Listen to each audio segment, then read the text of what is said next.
Deshsatta news reporter, जनतेचा आवाज, निर्भीड पत्रकारितेचा अभिमान। नमस्कार, आपण पाहताय देशसत्ता न्यूज रिपोर्टर चॅनल।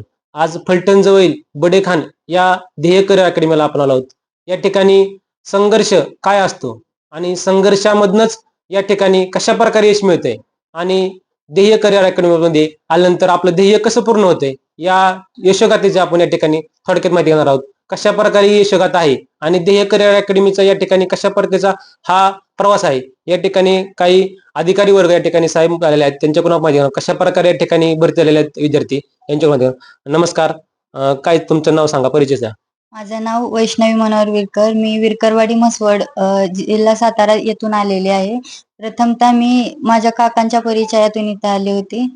त्याच्यानंतरनी इथं आल्यानंतरनी माझं मन कशातच लागत नव्हतं। मग मी एक विचार केलता की मी नाही राहणार इथं, मी इथून जाणार माघारी, की मला नाही करायचं हे।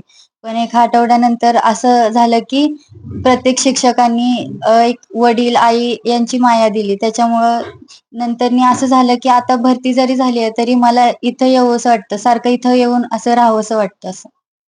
एक जे आपले पण या ठिकाणी जपलं जातंय, या ठिकाणी काय सांगशील अकॅडमी बद्दल आणि तुझा प्रवास किती दिवसाचा प्रवास होता?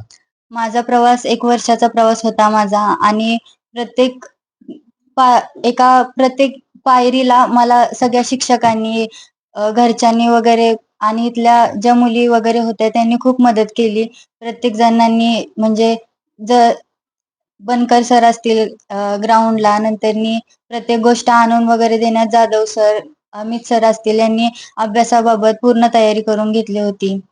या ठिकाणचं कसं वातावरण मुलींसाठी? वातावरण बाहेर एखादी मुलगी बाहेर पडली तर बाबा तिला असुरक्षितता वाटते किंवा घरचं पण घर पण मिळत नाही, या ठिकाणी कसं वातावरण आहे? आत्ताच्या चालू ह्याच्यात तरी मुलींना बाहेर पडणं खूप अवघड आहे, पण इथे बडेखानवरती आल्यावरती असं काहीच नाही की एखाद्या मुलींना असं भिवून राहण्यासारखं काहीच नाहीये।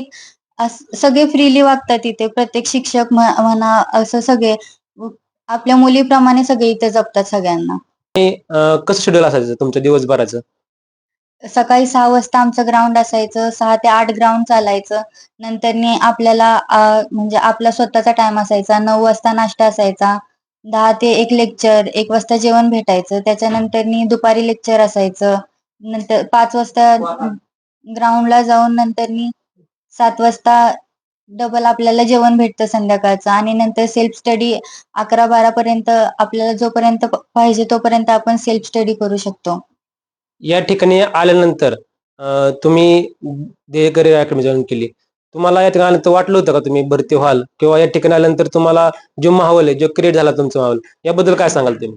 मी आले तेव्हा सरांनी माझं ऍडमिशन करून घेतलं तेव्हा सरांनी मला एक 100% गॅरंटी दिली होती की जर तुम्ही इथं आलाय, ऍडमिशन घेतलंय, तर तुम्ही इथून वर्दी घेऊनच फिक्स बाहेर पडणार। आणि सरांच्या त्या वाक्यासारखं सरांनी म्हणजे आम्हाला मार्गदर्शनही केलं आणि सर जेवढं करतात ते म्हणजे सर आपल्याकडून खूप काही करून घेतात, ते आपण मनापासून केलं की वर्दी फिक्स भेटतेच। कुठे भरती झाला तुम्ही आता कुठे भरती झाला तुम्ही? मी मुंबई शहरला भरती झालेली आहे।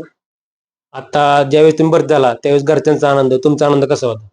घरच्यांना सगळ्यांनाच आनंद झाला, पण घरच्यांना, शिक्षकांना एक त्यांनी जे आपल्यावरती काय म्हणतात त्याला विश्वास जो ठेवला होता तो मी पूर्ण करून दाखवलेला आहे, त्याच्यामुळे सगळी अशी खूप आनंदित आहेत।